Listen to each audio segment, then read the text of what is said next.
Thank you, guys. Thank you, everybody, for joining us. Welcome back to next week. Are you guys ready? Yes? It's time for the blend of the week. This week's blend of the week is Kim Java Un. It thinks it's the greatest coffee in the world, and actually, it's really dark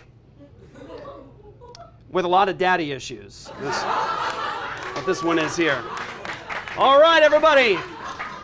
Are you guys ready? Let's do this, everybody. Welcome to the desk piece.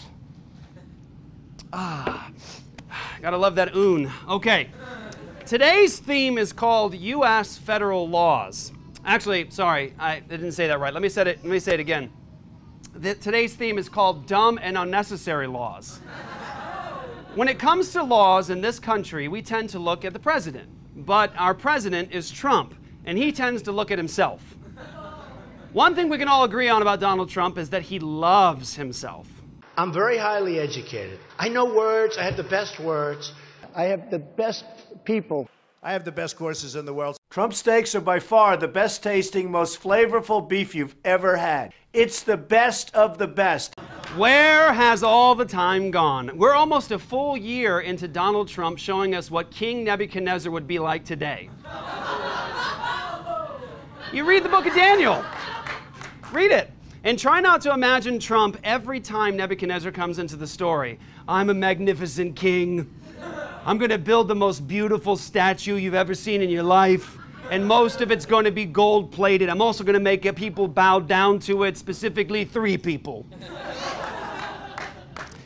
Some people can't stand Donald Trump as president. And one thing that's worth noting, however, is that just like us, he doesn't seem to be a fan of too many laws and regulations. In fact, Trump has already reversed 15 laws that Obama put into place. I guess the phrase, once you go black, you never go back, only applies if you're not president.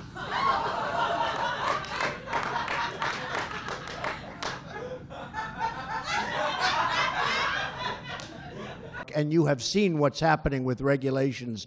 They're going fast. We need regulations, but many of them are unnecessary. Look, we need unnecessary regulations to go away. You don't have to listen to the angry orange to know that there are too many unnecessary regulations.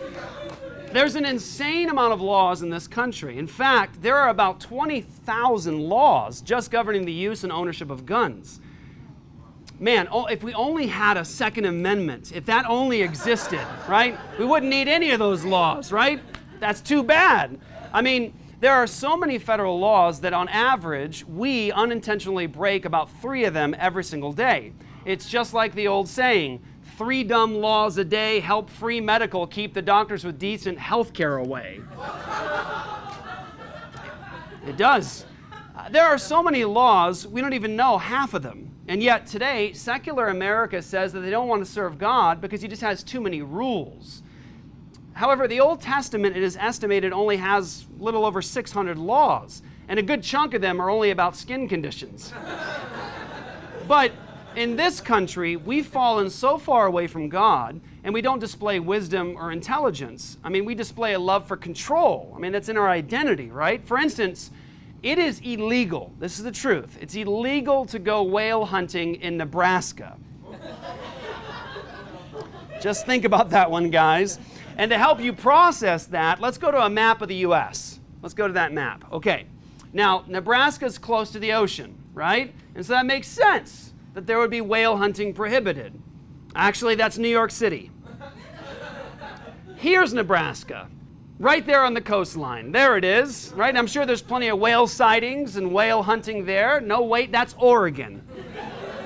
Surely Nebraska's got to be near some water, right? No, that's North Korea. But it does have whales, only in North Korea, they hunt us. Now, okay, here's a real picture of where Nebraska is. This is really Nebraska. And as you can see, it's completely landlocked. And yet, Nebraska has a no whale hunting law. There aren't any whales in Nebraska. I looked it up, and they don't even have whales in a zoo. Which means the closest they get to seeing whales is in the water when there's a sad lady in a swim dress. When there are so many laws, and half of them are stupid, it makes sense as to why something like this would happen. Something like this. Payne says she was interfering with the investigation and that his commanding officer told him to make an arrest. Today, the Salt Lake City police chief says he apologized to Wubbles and that Detective Payne has been placed on paid administrative leave. Okay, look, you know there's a problem when somebody does know the law and they still get detained. All right, now this wouldn't have been okay even if the video came out looking like this.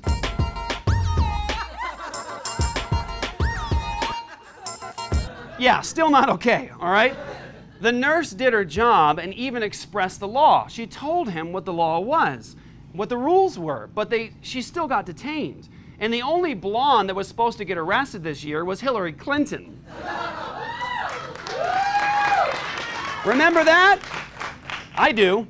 Now, I think the reason this officer made unlawful decisions is because he's not actually a cop. He is clearly Professor Flitwick from Harry Potter. That's a fact. Amazing. Now, we hate authority when moments like this happen, but then we use authority if it works to our advantage, like how Joel Osteen did this week. There were safety issues. This building had flooded before, and so we were just being precautious, but the main thing is the city didn't ask us to become a shelter then. City never asked you to? Well, Joel, I don't know what's in your Cliff Notes version of the Bible, but Hebrews 13:2 did ask you to when it said, be sure to welcome into your home strangers. But maybe Joel Osteen was listening to his own advice here. I'm not saying you have to cut people off, never speak to them again. I am saying you should put up some boundaries. You see, Houston? He didn't cut you off. He just put up some boundaries. Probably the same ones he has with God. If we're relying on the government to tell us when to care for people, then we're missing the whole point of our independence, say in 1776. I mean, we separated because they were abusing the power over us. They were enacting unjust laws. They were messing with our freedom of religion. And after we gained our independence and we declared it, we set up a government allowing each state the right to govern itself sovereignly, with the federal government being sort of the manager, the glue that kind of holds things together. Boom! Educated. The federal government was not intended to force other states to do things against their will, which means that this is not a law. Good evening. In a landmark ruling, the Supreme Court today legalized abortions. The majority in cases from Texas and Georgia said that the decision to end a pregnancy during the first 3 months belongs to the woman and her doctor, not the government. So the Supreme Court, who's not allowed to make laws, that's Congress's job, created a law making abortion legal in every state. Now listen, Supreme Court, this is not a wedding and you are not a mother-in-law. You can't tell us what to do. I mean, if I'm wrong here, then Schoolhouse Rock lied to us, all of us. You mean even if the whole Congress says you should be a law, the president can still say no? Yes, that's called a veto. If the president vetoes me, I have to go back to Congress and they vote on me again, and by that time you're so old. By that time, it's very unlikely that you become a law. Notice how the Supreme Court wasn't in that song? I mean, come on, Supreme Court. If this nice bill has to go through this whole process, then abortion definitely has to. I mean, look at him. Look at him. If anyone's going to have an exception, it should be him. But he's just a bill, and he's just sitting there on Capitol Hill. Let me get this straight. Congress makes the bills, the president can veto or sign, and the Supreme Court can decide whether or not a law is unconstitutional. So Roe v. Wade was never a law. All they did was express an opinion. They didn't create a law. Courts can't make laws. Opinions are not the same as laws. Otherwise, I'd have canceled The View years ago. So here's where we're at. We obey laws that aren't laws, and we ignore laws. Why? Because we don't have meaningful standards, and we ignore God's standards, which is actually crazy because all the laws in the Bible promote self-government. In Deuteronomy 19:5, it says that if you go out with your neighbor to cut wood, and the axe head flies off and kills your neighbor, you're not guilty of intentional murder. And the safety and responsibility is on the person using the axe. not with the Occupational Safety and Health Administration.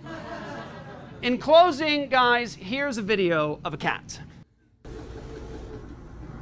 that's where Katniss came from. That was amazing. That was amazing. And what does this cat video have to do with our country? Nothing. Just like Roe versus Wade. The only difference is cats might give someone allergies, but they don't kill 50 million people. Now, I wanted to show just how ridiculous the law system is here in the United States. So I decided to point out a couple of ridiculous laws by breaking them here on the show. Right now. In Arkansas, it is illegal to mispronounce Arkansas. Come and get me, Arkansas! In New York, it is against the law to wear slippers after 10 p.m. And so, for those of you guys in New York right now, watching us live, it's after 10. Pay close attention.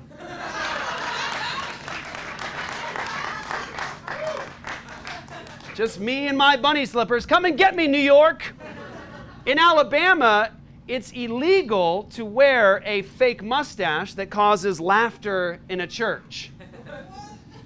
That's the truth. Now, we may not be in church, but I am a pastor. Now, if you want to come get me, you're going to have to get through this incredible mustache first. And this, right here, this is my weapon. That's right, Alabama. I just used confetti, which is also illegal in your state. Come and get me, Alabama. In the state of Connecticut, if you drop a pickle and it doesn't bounce, it's legally not a pickle. It didn't bounce, and I don't care what you say, Connecticut. That's still a pickle. And I refuse to say otherwise. Now, in fact, I am so mad I could spit. I could literally spit right now, which is illegal somewhere in Arizona right now. So I will. In Iowa, it's illegal to tell someone that you're giving them butter if it's really margarine. Actually, this one makes sense. How dare you? How dare you? And lastly, in Nebraska, there's a law that you can't get married if you have a venereal disease. This is interesting. I think Nebraska just learned how to stop gay marriage. Look it up, guys. It's the truth. Which, by the way, is not a national law, because guess who decided to legalize gay marriage? The same people who decided on Roe v. Wade, which I am obviously against. And you got a problem with the Supreme Court? Feel free to come and get me. That's all right now for next week. We will catch you on the other side. Stay with us, guys.